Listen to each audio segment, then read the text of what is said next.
Hello, hello again. I'm back to talk about this upcoming full moon in Aquarius. If you haven't checked out my moon about or my video about Jupiter in Leo yet, it's a really, really good one. It's a couple hours long, but there is a lot to go over. And so that was a really great video. And some of the information that I'll be talking about today is basically continuing from that conversation. So I'll try to catch everyone up to speed in this video, but there might be things that I went over in that video that you might want to catch up on if you haven't seen it, because it's really good. And it goes over the whole year of Jupiter being in Leo. And I talk about the dates that certain astrological alignments are happening throughout the year. So that's one of the reasons why it's such a long video. But this video is about the upcoming full moon in Aquarius. It'll be happening on July 29th, 2026 at 7:36 a.m. Pacific time because that's where I am. And so the uh the moon will be at 6 degrees of Aquarius and the sun will be at 6 degrees of Leo.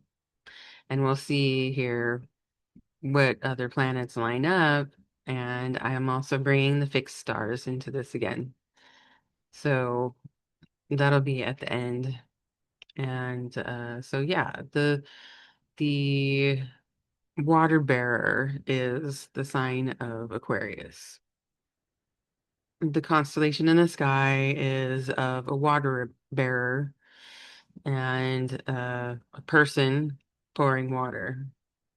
Now, in pop culture, like I have done, uh, a lot of times this water bearer is presented as a woman, and she's pouring water from a vase into the cosmic sky or whatever. And older uh, representations of Aquarius are more about the mythology of Aquarius, the constellation. The constellation, the person who's pouring the water is actually Ganymede, who is a beautiful young Trojan prince that Jupiter abducted to be the water bearer or the cup bearer for the gods at Mount Olympus. And let me start sharing because I have this to share. Uh, so yes, I have represented Aquarius as a woman pouring water from a vessel into the ocean. But Ganymede is a young prince. And there is a deeply feminine aspect to this full moon. So that's one of the reasons why I stuck with the female figure, basically like the goddess. But it is actually Ganymede that is pouring the water for the gods. And this is the constellation of Aquarius. And it shows all of the names of the stars and the shape of the constellation. It's really complex, actually. And there are these nebulas and messier objects around it. And I wanted to bring attention to the Helix Nebula as I'm talking about the Aquarius constellation because it is the closest planetary nebula that's closest to us that we could see. So this is a picture of it, and it's the Helix Nebula, and also called the Eye of God. It's the nearest bright planetary nebula, and it's destined to become a white dwarf star. It is currently, we are witnessing this nebula currently going through stellar death. So that is a very interesting thing. And it's happening in the sign of Aquarius, the eye of God, turning into a white dwarf star. And it it could take tens of thousands of years for the process to finish, but we're observing it happening and it's right next to the constellation of Aquarius. So you would say inside of it, yes. And this is an old illustration of the constellation of Aquarius with a, well, this is like a man that is pouring the water that goes right into the Pisces fish mouth, and he's holding a wand or a stick or a pole, um, which is has its own symbolism. Um, I might talk about that one day, but I just thought that this illustration was interesting because it almost is showing like Zeus pouring the water. I just thought that was really interesting because of the story of Ganymede, and it's the relationship that Ganymede has with Zeus.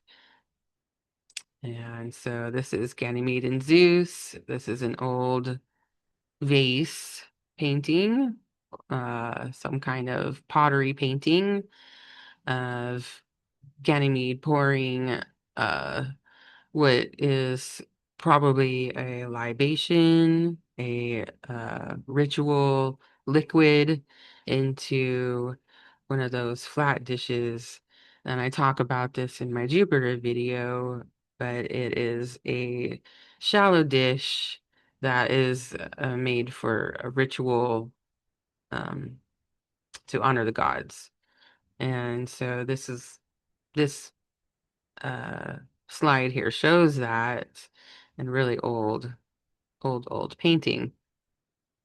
Um, so Zeus became obsessed with this beautiful young Trojan prince, and it this is said that Zeus abducted this prince by turning into an eagle or sending an eagle.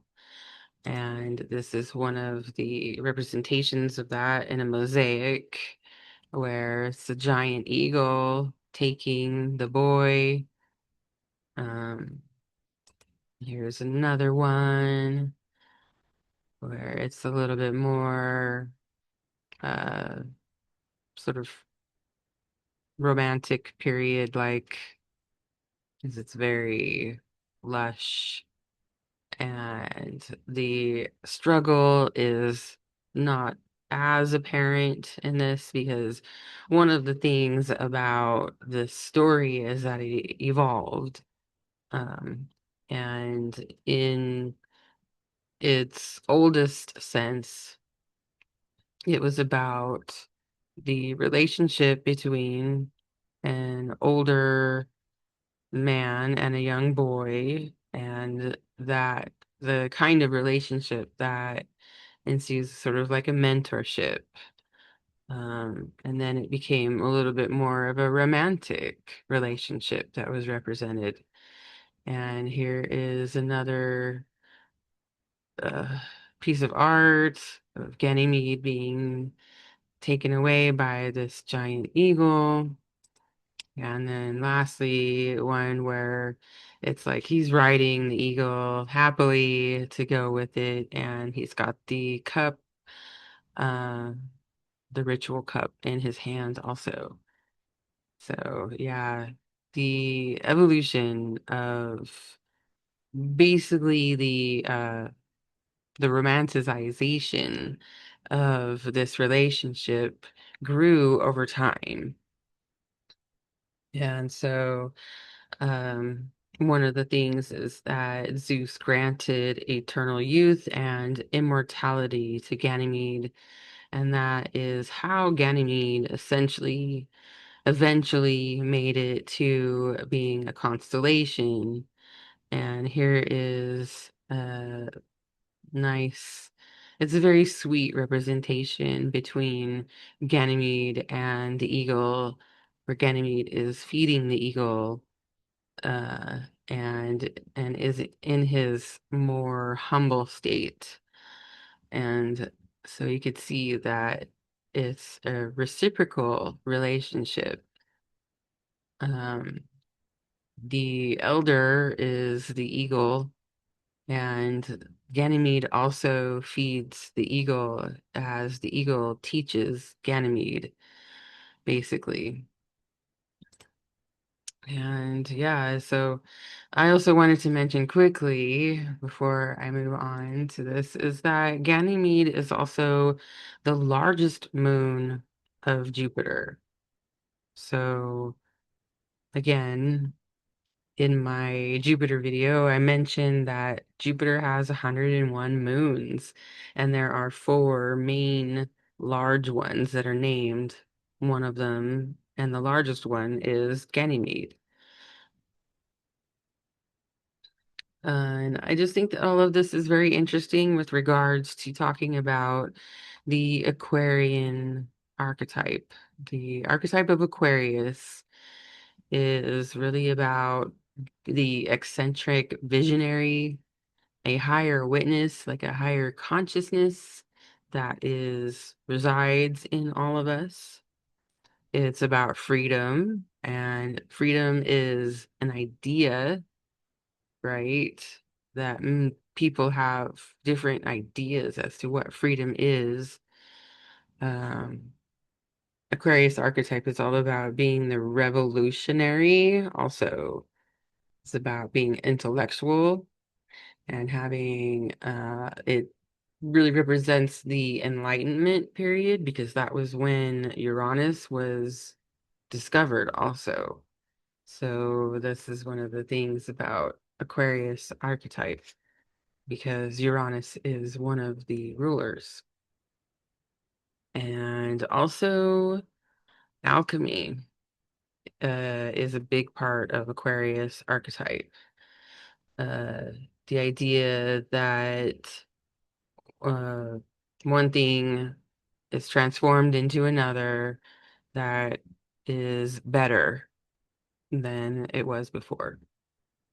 And lastly, Promethean inspiration is a big, huge part of Aquarius, the Aquarius archetype, because um, as we'll see here, the Promethean inspiration is foresight. It is what mythologically the stories that go along with being the revolutionary and being the intellect and believing in freedom and being the eccentric visionary because Prometheus was the eccentric visionary. He had a vision that of the potential for the human consciousness. And this is why Prometheus stole a piece of the cosmic fire or the divine fire or solar fire against Zeus's wishes, which made Zeus upset. And this is why Prometheus was punished. And so a big part of thinking about the Aquarius archetype is considering Prometheus's punishment for stealing a piece of the solar fire to give to humans. Because humans at that point in the story and mythology uh, can't go back. We don't go back from having a divine insight. Um, so the Prometheus, The divine fire is knowledge of higher patterns and laws, and that's where the higher witness comes in. It's about freeing humans from the bondage of instinctual cycles of Earth. So basically, the inspiration, the Promethean inspiration, is about uh, removing ourselves or separating ourselves from just pure instinct, which is using our intellect. And recognizing that we had previously unrecognized potentials that suddenly become obvious. This is when the insight just comes in, the vision of the eccentric, the vision of the revolutionary comes in, and suddenly something seems obvious about our unrecognized potentials previously. Um, and the dangerous part about it all is that Prometheus giving humans the solar fire um basically gave human beings the desire to be God, because suddenly we understood that we had godlike potentials. That's what the solar fire was all about. It was previously only reserved for the gods and goddesses. And when Prometheus stole it, a piece of it for human beings to give us our higher potential, um, it changed everything. It changed the established order of the world. And that is a main point to take away from this. If you stop watching at this point, this is the main thing to remember, is that the Aquarius archetype is about changing the established order of the world, which obviously can result in the consequences of what feels like a punishment. And this is where Zeus comes in and punishes Prometheus for stealing the solar fire,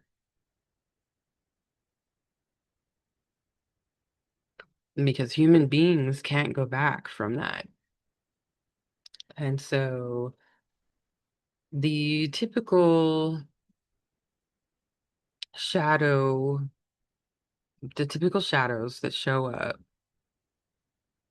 for the Aquarius archetype are, uh, regular things like spiritual bypassing, being too detached and too disconnected from your body and your emotions. You can't be human. Let's see, this is like that God-like feeling like you can be like a god, right? You can't be human. Having extreme environmental sensitivities. That is something that you can tell that the Aquarius archetype is really off balance with being too sensitive. They won't let anybody into their energy field, because uh, the ruler of Aquarius is uh Uranus, and it's very electric. So that's really feeling into our electric field, our energy field, and not wanting any kind of disruption in that, which is uh, completely unrealistic. Denial of the shadow is one of the shadows of Aquarius, and focusing only on the positive, and easily bored and quitting something too soon. Those are all sort of kind of surface level, but one of the deeper and darker shadows of the Aquarian archetype is isolation, alienation, and the feeling of being punished with those things. And so, and isolation can be very deep and dark. Alienation can also be very deep and dark. And this is the part in mythology where you remember that what Zeus did to Prometheus to punish him. So Zeus chained Prometheus to a rock, and uh, the vultures were to eat out his liver every day. But since Prometheus was immortal, his liver would grow back and the process would happen all over again. And this, is in a very, I think it's pretty straightforward talking about the liver when it comes to this, is because when people usually experience extreme isolation and alienation, they're usually using alcohol to cope with that feeling. So I just think it's interesting that within the mythology, the story of the mythology, that we have the liver being talked about. I just think that's really interesting. Um, and one of the things that Liz Green mentions in her book about Uranus. She uh, she quotes or she brought up Carl Jung, and said that Jung believed that the only resolution for this kind of suffering was to give your individual gift back to the collective, to give the solar flame back, to replace what was stolen. And I think that's a beautiful way to put it, is that humans, all of us are participants in this stolen solar flame.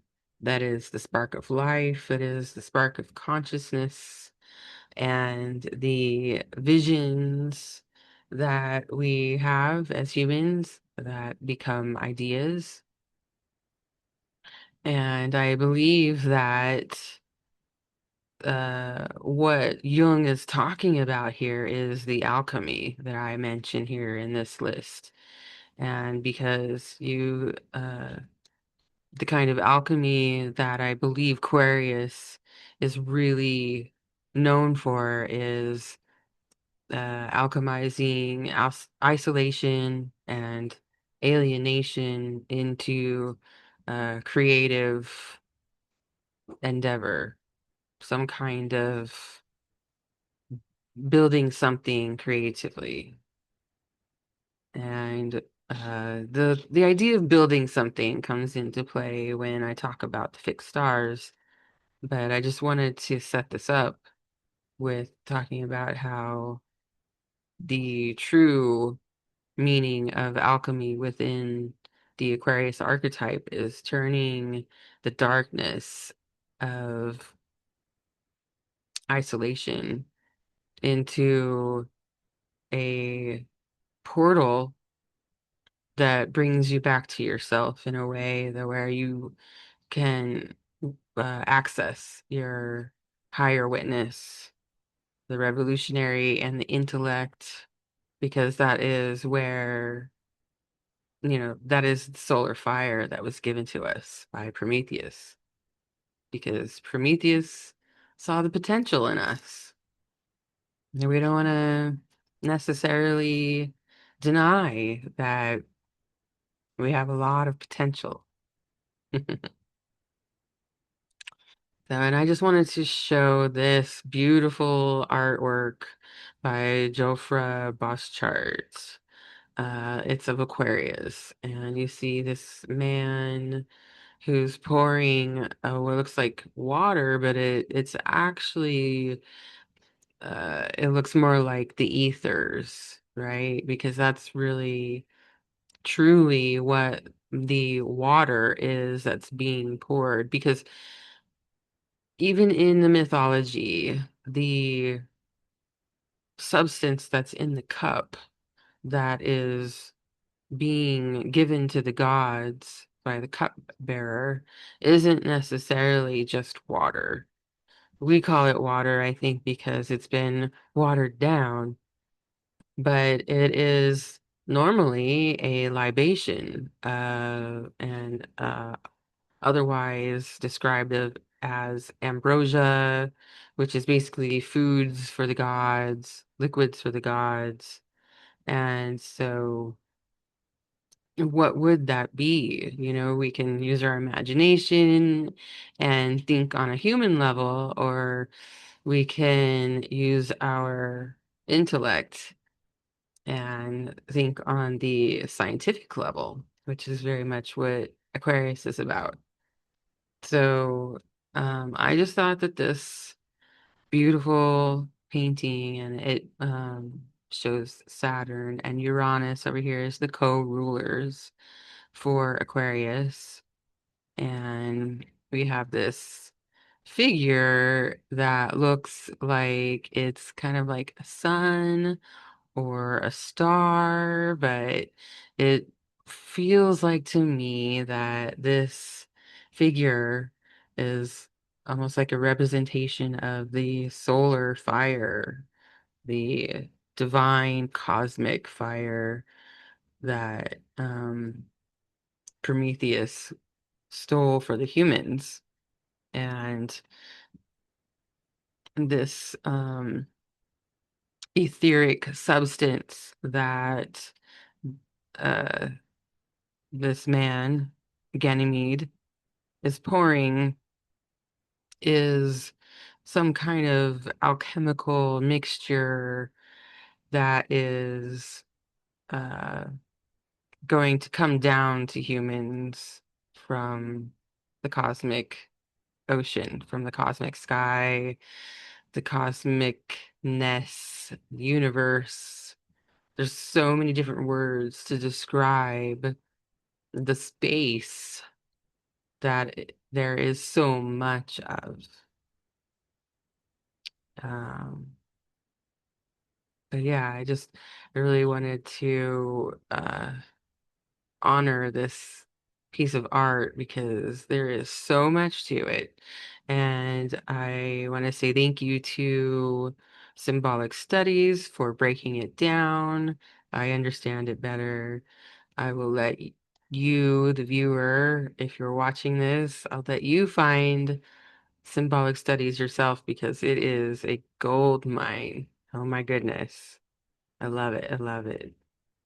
And they have no idea who I am. So I just wanted to mention that. And so here is the chart of the full moon. Finally get to the chart here.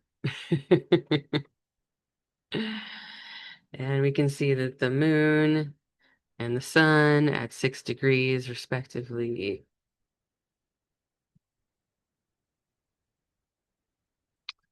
And we can also see that the moon is conjunct Pluto and Juno, and that the sun is conjunct Jupiter in Leo. And so Jupiter and the sun both at 6 degrees. And this is one of the things that I talked about briefly in my Jupiter video, but I also said that I would be doing a video on the full moon and talking more about it. So here we are. I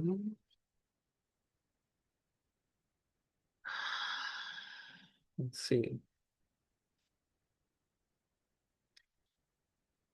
So I also wanted to talk a little bit about the basket formation. That is what everybody's calling it these days, but it is also well known as a cradle formation. I did a little bit more research on it and I found that It is sometimes called the cosmic cradle also. That basically the basket is one astrologer's uh, interpretation of this formation. This, it in, so it includes this opposition. This is the top of it here. And then we have sextiles from Pluto to Neptune, Neptune to Uranus, from Uranus to Jupiter and the Sun. And we have trines inside of that. The trine between Jupiter and the Sun to Neptune in Aries. And we have another trine from Pluto over here to Uranus. So it is a lot of aspects and a lot of sextiles. And in my Jupiter video, I said that basically with all of these sextiles, the the key to having access to the opportunities that these sextiles represent will be in staying open-minded.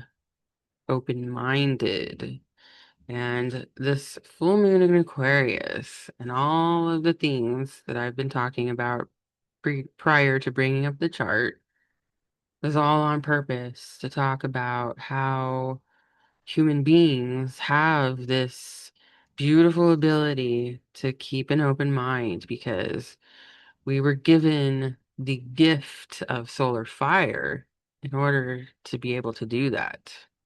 We have the godlike talent and gift now to use consciousness in a way that can create a new idea that was previously absolutely unrecognized, totally looked over. And that happens over and over and over with humans.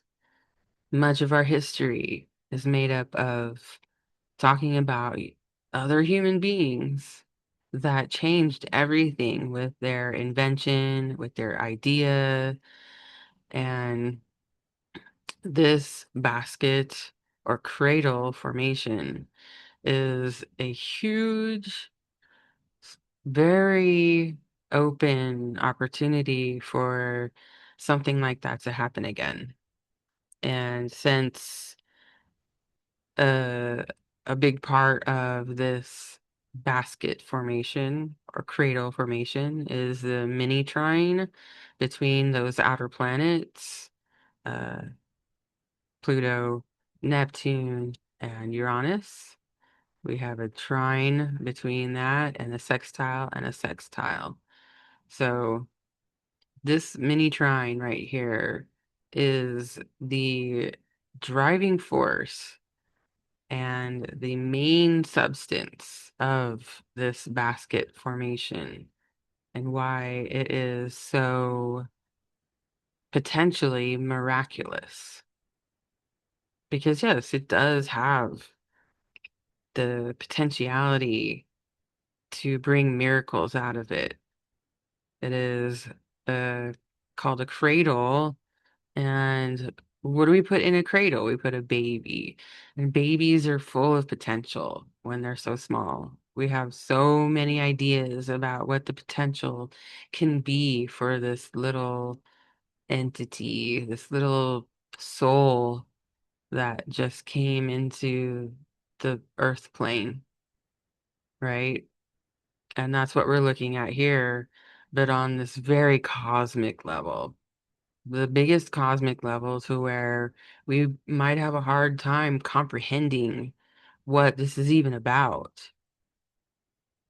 And another thing I brought up in my Jupiter video is that I believe that this formation signals, especially with Jupiter at the rim point, we've got Jupiter and Pluto in opposition.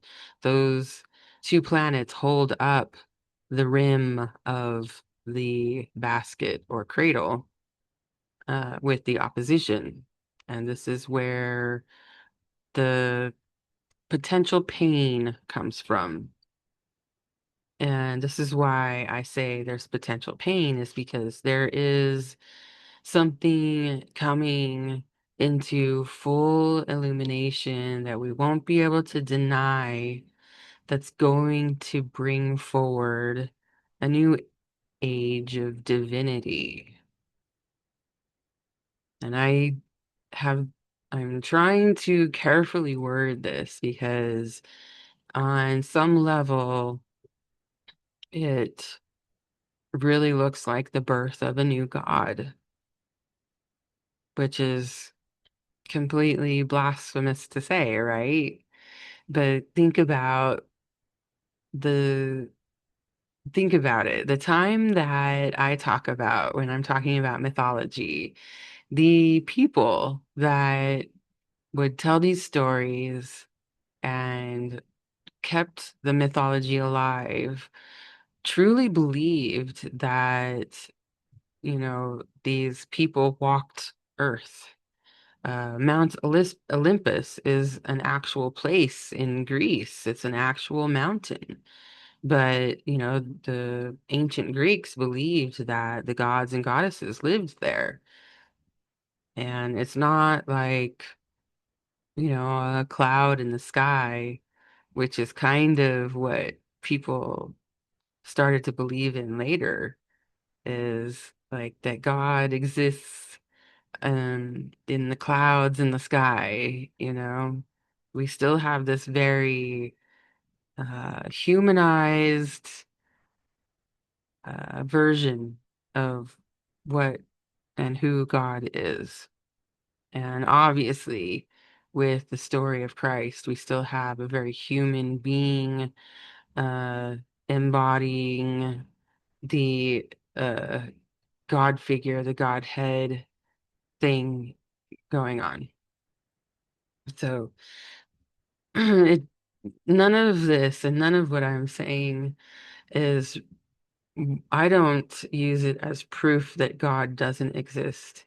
I use astrology to basically prove that God does exist, and that my understanding of God is this higher intelligence that plays out. We make up stories to basically try to explain it, you know? And I believe that's what mythology is. And, and people can be mad at me and, uh, mishear me all they want. I see what I see. And so I believe that this full moon in Aquarius is so potent, though. I had to take some time to really talk about it, in depth. And I wanted to create this presentation. So, um, one of there's other aspects that I wanted to talk about too with this full moon. And we have the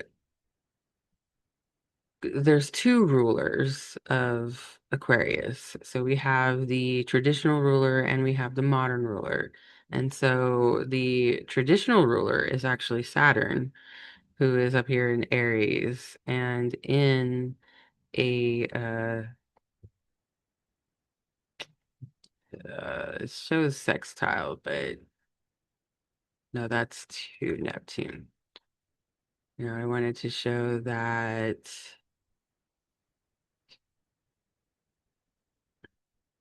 Saturn is in let's see over here.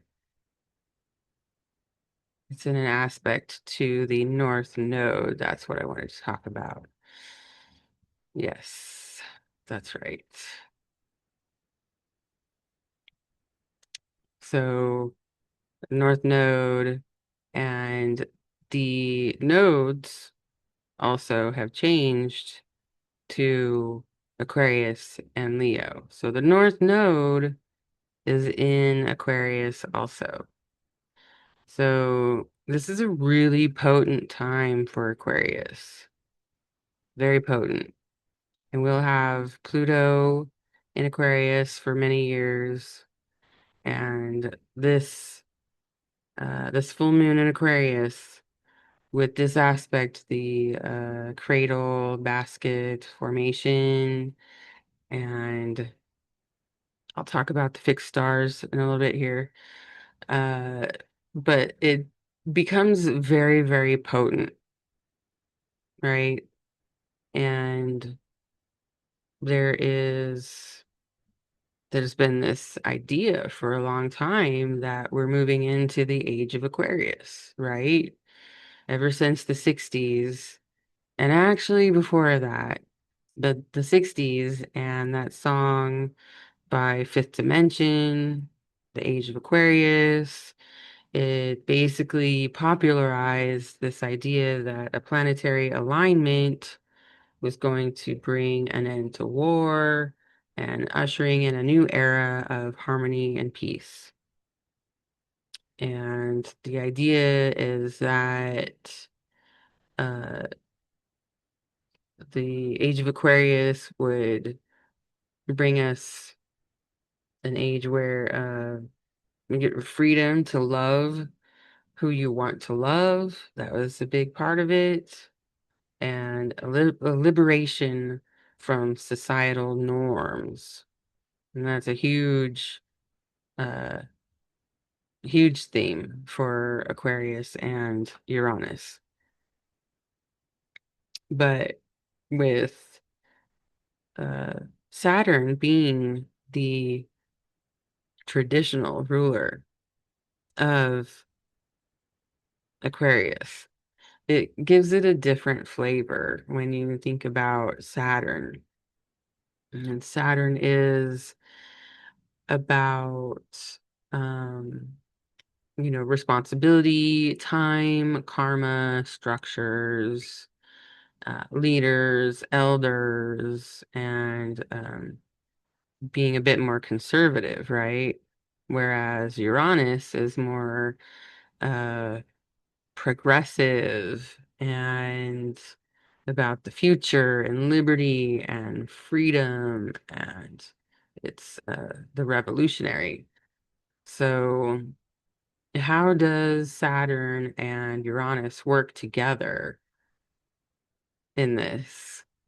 You know, it seems like a strange relationship to have these two rulers for the sign of Aquarius, but it just means that Aquarius is way more complex than, just the surface level stuff about being about freedom. Because I keep bringing up the word freedom because freedom is a word that encompasses an idea that can be different for everybody. And for some people, the idea of freedom is uh, going back to a state that used to exist. And for other people, freedom is to go forward into a state that we have never been in before.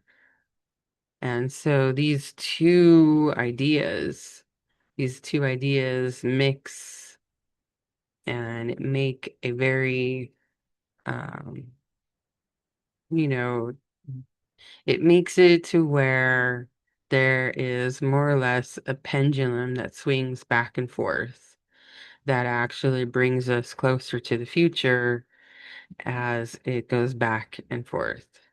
And in uh, it's a matter of perception as to whether or not you, as a person, think that this idea is moving towards the future or the past. And I just think that that's a really interesting concept to bring up for this full moon in Aquarius.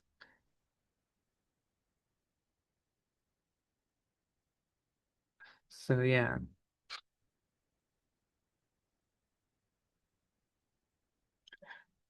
the one of the aspects that I wanted to talk about in this chart is the square between Venus and Mars. It may seem like it doesn't have anything to do with what's going on, but I want to come back to the idea of the Age of Aquarius being about the freedom to love who you want to love. And the Venus and Mars in a square is it's a challenging aspect, but it's also an aspect that is about action. And we have Mars in Gemini, which has a um, sort of, what is the word I'm looking for? Because I'm thinking ambiguous, but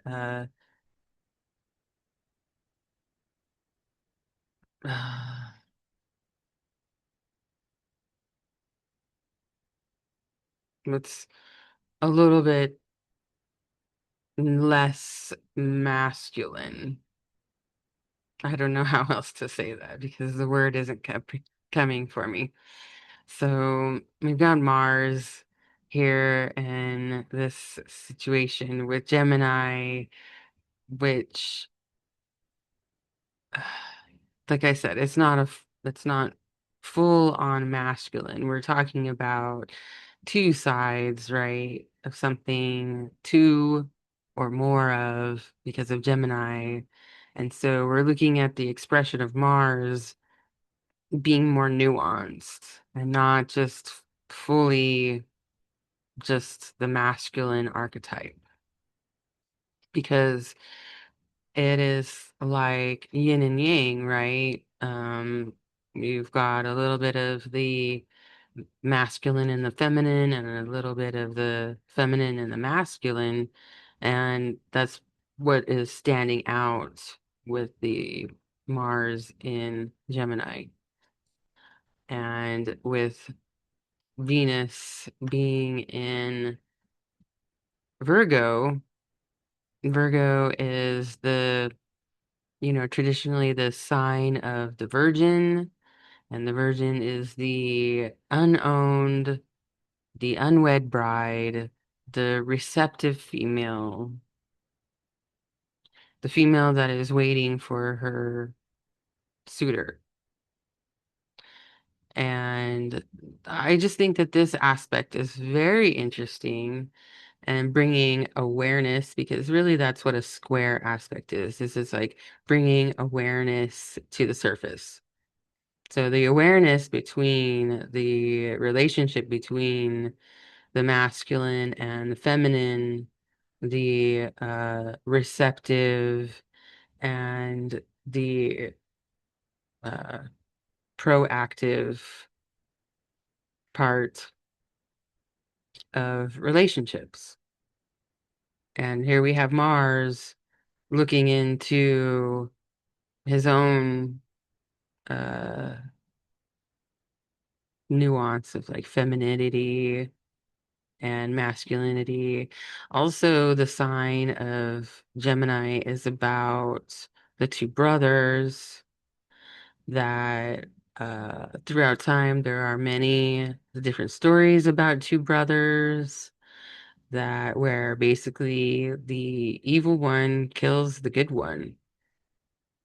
And then we also have the story of Castor and Pollux that I talked about um, for the new moon, I believe. And that Castor and Pollux is just another twin duo, another set of brothers where one is divine and one is immortal and one is mortal. And so I think that having Mars there, it might be bringing up some of those themes about brotherhood also. And which I think that's really interesting considering that men, the masculine archetype, really becomes uh, more alive with the brotherhood story uh, happening. There is, well, there's love, there's war, there's um, y- union, and then there's also anger and separation. And so it's not necessarily,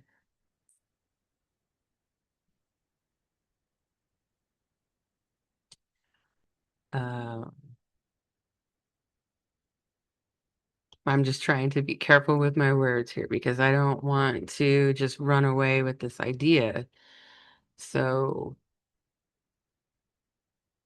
maybe one of the ways to look at that Mars in Gemini as a bit of a trickster, the storyteller, the shapeshifter. Yes. I think that we can look at it as those things, shape-shifting, trickster, um, and also beyond rational duality. I think that's why uh, I was having a hard time coming up with one word to describe this, is because there's something about this Mars in Gemini who just interacted with Uranus, and it was very prominent in the energy when it happened.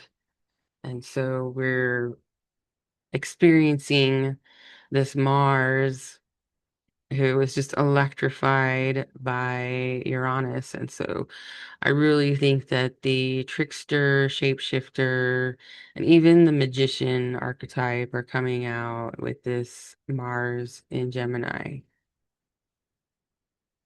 And in a square to Venus is, um, you know, Venus in Virgo, sort of about dedication and devotion and valuing sacred work and putting those things together with the magician, trickster, beyond rational duality, and putting it together with the push towards dedicating yourself to sacred work and plant medicine and service to others and truly valuing that stuff. Um, I think that that comes up with a very rich story that backs up this full moon in Aquarius. Because this full moon in Aquarius, I'm just keep thinking it's very potent, and it's happening. This is the full moon that's happening before eclipse season's coming. So it's really a signal of uh, awareness. Yes. It's really signaling us to be aware and to use that divine gift that we were given of the solar fire to use our consciousness, our awareness.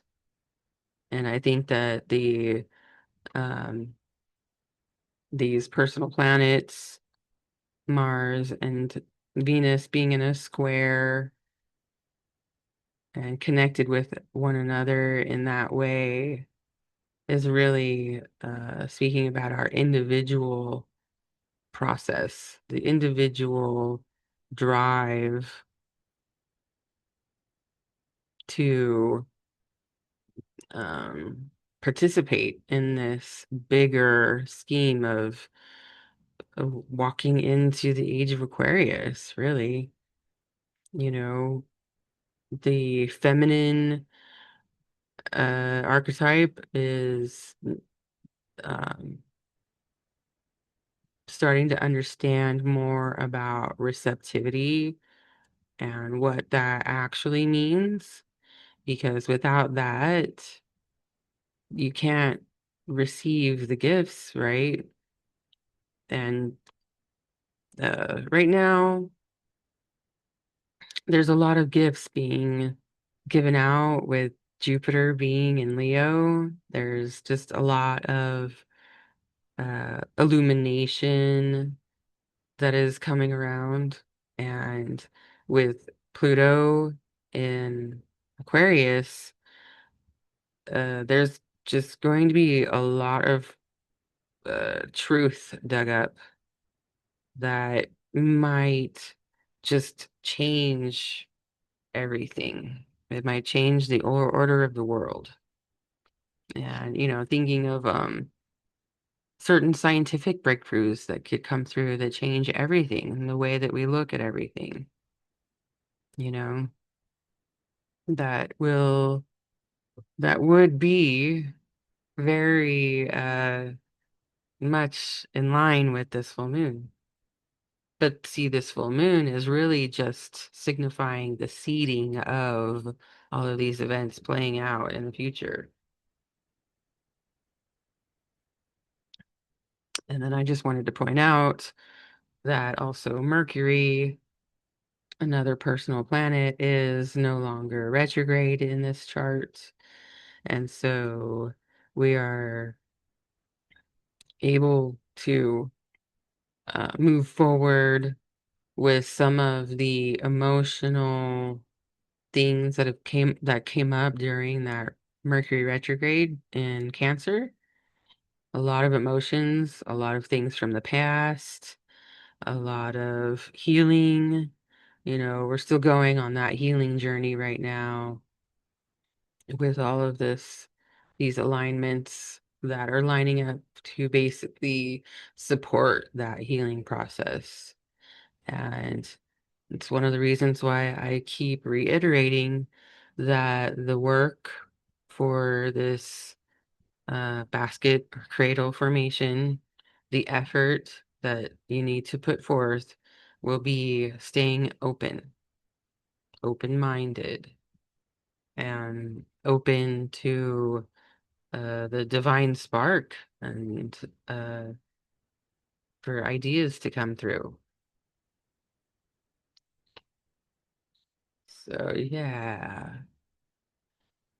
I have a few more slides to show, and I wanted to talk a little bit about the Age of Aquarius. I was talking a little bit about that, but I just wanted to say that we're really on that precipice now. We're really, compared to where we were in the 1960s, when almost the 1970s. In 1969 is when the Age of Aquarius song became popular. It's when Woodstock happened, and uh, it was like a firestorm, right?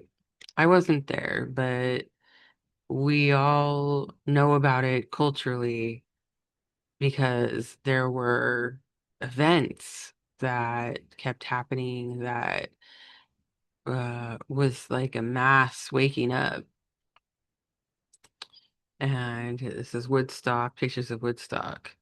I was going through some of the pictures and looking at the scene, the with all the people, and it's like, wow, all those people just showed up because they heard that somebody else and they heard this and that, and all of a sudden it became a pilgrimage, you know? And this picture here of Jimi Hendrix infamously just tearing it up, setting it all on fire, literally. But and the it felt like to me the image of Hendrix, on stage there really um really gives off uh, that feeling of that divine spark being taken in and given back, right? The idea that you give back what was stolen. And here he is working hard at giving back the solar fire for all of us and for the gods, right? You know, this epic performance. And it was, and it's an epic scene.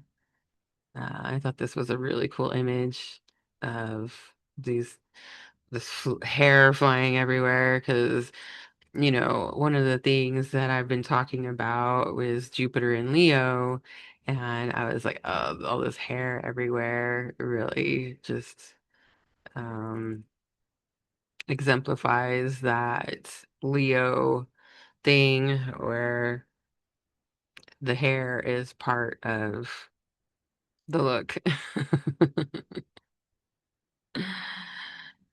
So yeah, and the ideas, the ideas that were going around at the end of the 60s and into the beginning of the 70s were ideas that had never really been thought before, but suddenly it was obvious. It's obvious that we want to enjoy more freedom and that we need liberation from things that have been constricting us and holding us back from uh, living and enjoying the divine spark of life.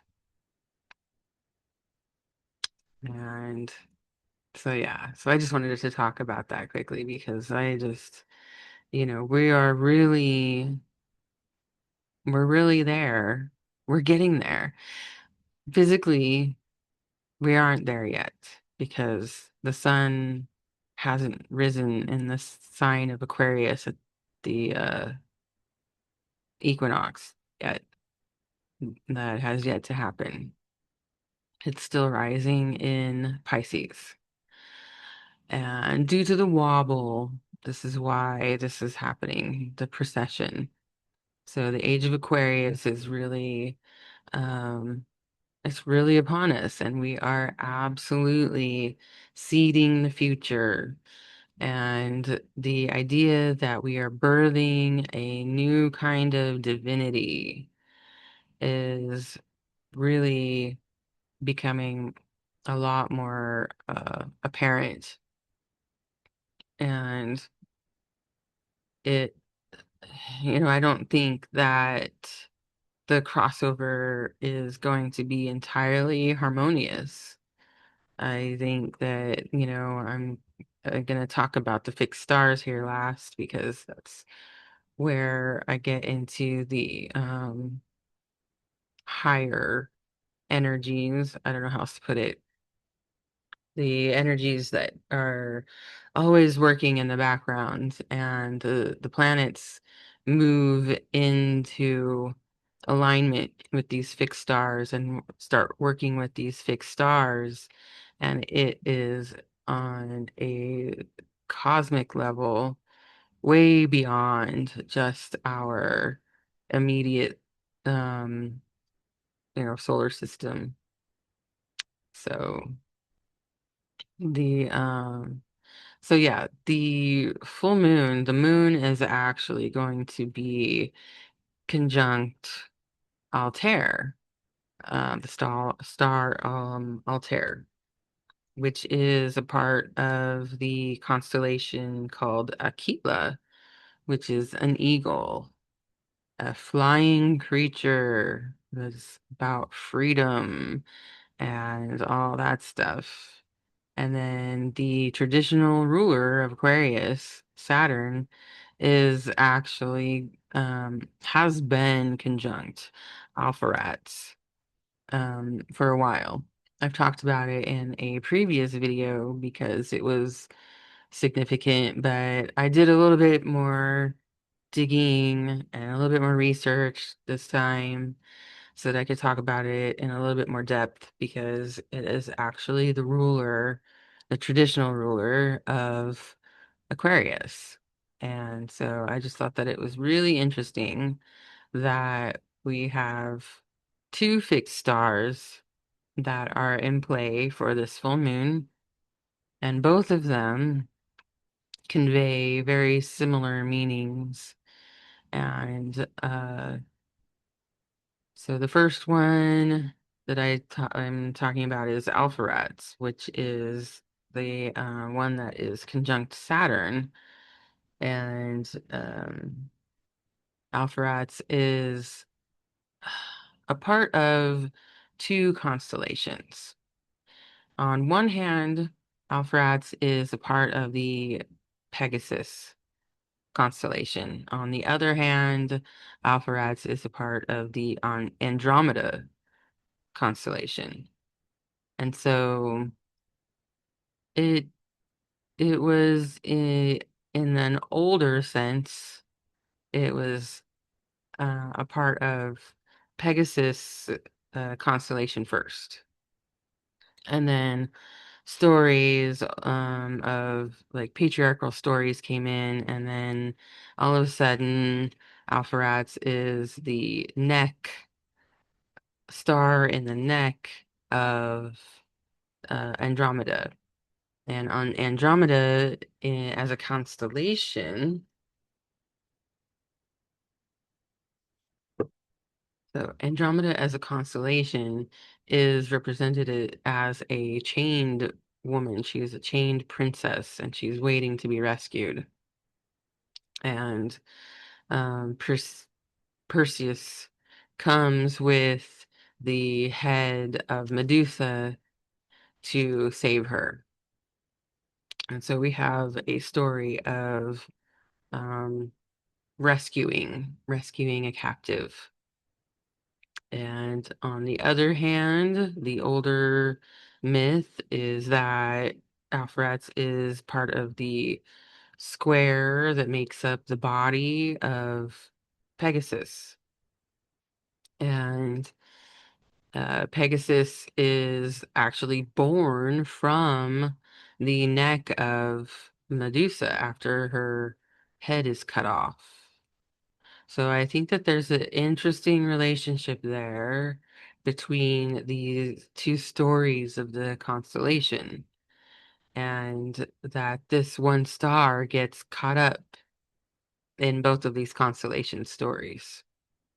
Um, so I just thought that that was really interesting. And Alpha Rats is about freedom, the love of movement, the rescuing of captives, and ultimately goes back to the goddess because all horses are ruled by the goddess, uh, ancient, the ancient goddess. And so, in that way, the Pegasus, or Alpheratz, is also about courtship and creation because as the as the princess constellation, Andromeda, she is waiting to be rescued, which is a patriarchal representation of feminine receptivity. And in an older version of her, where she's not actually chained and waiting to be eaten by the sea monster, she is in a more receptive uh, representation in the sky, where she's basically waiting for her suitor or her lover to come, and she's a princess, and that's just waiting for her suitor. And so that's why courtship and creation is put there as the idea also. So I think that's interesting, and that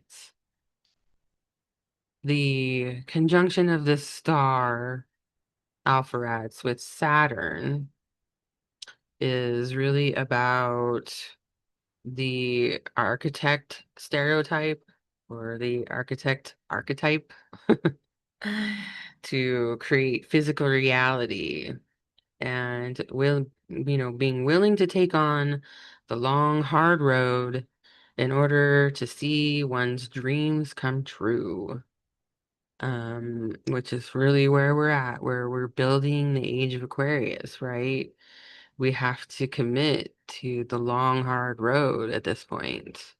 There's not going to be any easy or fast or convenient answers to the ways that we need to look at building the future from here on out. And also, Alpharat's conjunct Saturn is an occasion when society is led into new ideas. I just thought that one was really spot on. And that is from Bernadette Brady's book about the constellations and the planets coming together. It's a really great book. I love Bernadette Brady for all of her work on the fixed stars. It's, you know, very fascinating because I've always been fascinated with the constellations and learning them in the sky. And so it just fits right in to for me to have these stories at hand. So yes, right. And I wanted to just show this is Pegasus. And Pegasus is a white horse that was very pure and sprung from the uh, body, the neck of Medusa when her head was cut off.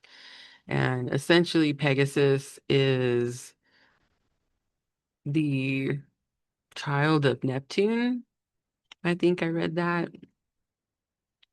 So, Pegasus also has the magical ability to uh,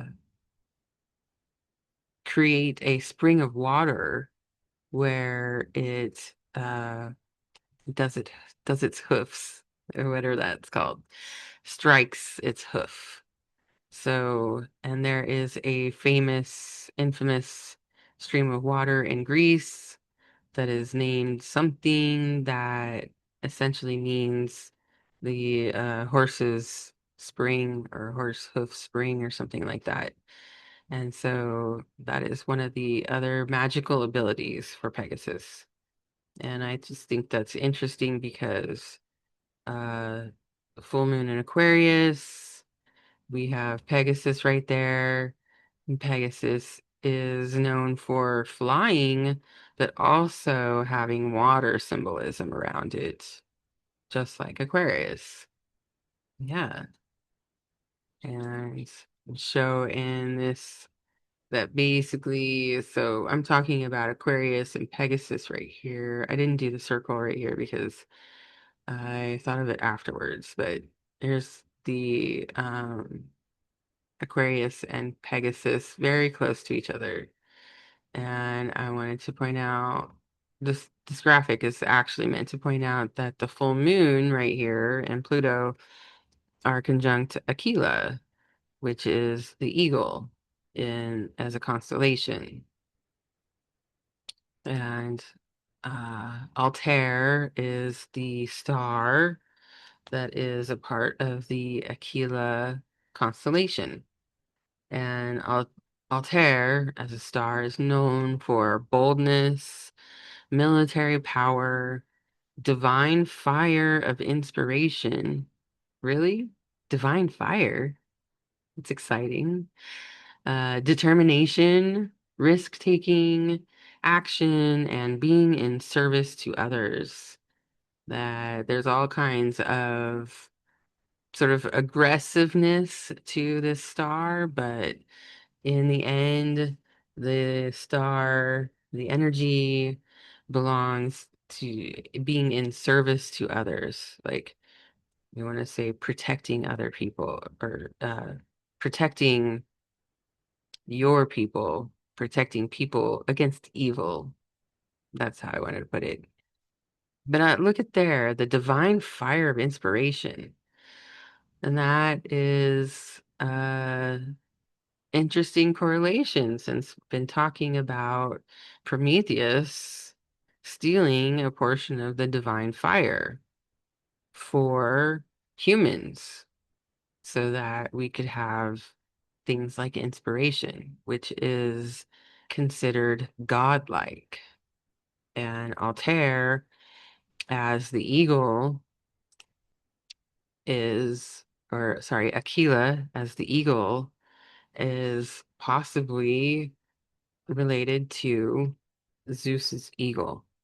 Either Zeus as an eagle or Zeus that has a eagle. And I like the idea of Zeus turning into the eagle because Zeus turns into lots of other things, animals, people, ether, even. So I just thought that that was very interesting because at the beginning of this, I'm talking about Ganymede being abducted by Zeus, who turned into an eagle to, you know, um, to take Ganymede off or, up to Mount Olympus to be the cup bearer for the gods. And here we are back, full circle, first full circle, bringing the fixed stars into this. So, and um, it's more that Pluto is actually conjunct Altair mostly. I'll go back and show that here. Altair. So Altair is at 2 degrees, and we've got Juno at 3 degrees, Pluto at 4 degrees, and the moon at 6 degrees. Now, if the reason why I included the moon in there is because the moon is, I can give a larger orb to the moon because it is the luminary. It's a very important luminary. And so I give it about 10 degrees usually in my orbs. So, and Altair is right there. So, but the longer conjunction, the longer, you know, more meaningful conjunction that's happening with Altair is with the Pluto there. And Pluto is actually retrograde, so it's moving closer to Altair, not further away right now. And so when we go back to the meaning of it, and I put, military power in there because it's something to remember that I'll talk about this, lastly. So when we consider the birth of our nation, the United States, and how that had to go down, basically, in order to protect this idea of freedom that we were struck by, divinely inspired to basically live a life of freedom and basically taking responsibility for ourselves and all of that. We had to basically build some kind of powerful military in order to protect that. And we had to have a very big dose of determination and risk taking in order to achieve the grand experiment of freedom that we have going for us in this country. So I wanted to point that out because the idea of military power sometimes gets it gets heard as like a negative thing, like war, you know, but military power essentially in itself without war is a entity of protection for an idea that you believe is important. And um, this has been something that's been occurring to me um, because the idea of freedom, you can't always put it into a nice little box and put a bow on it and say, this is what freedom is.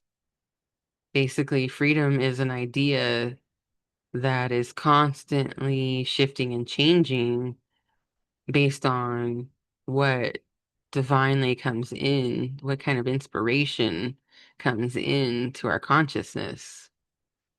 And so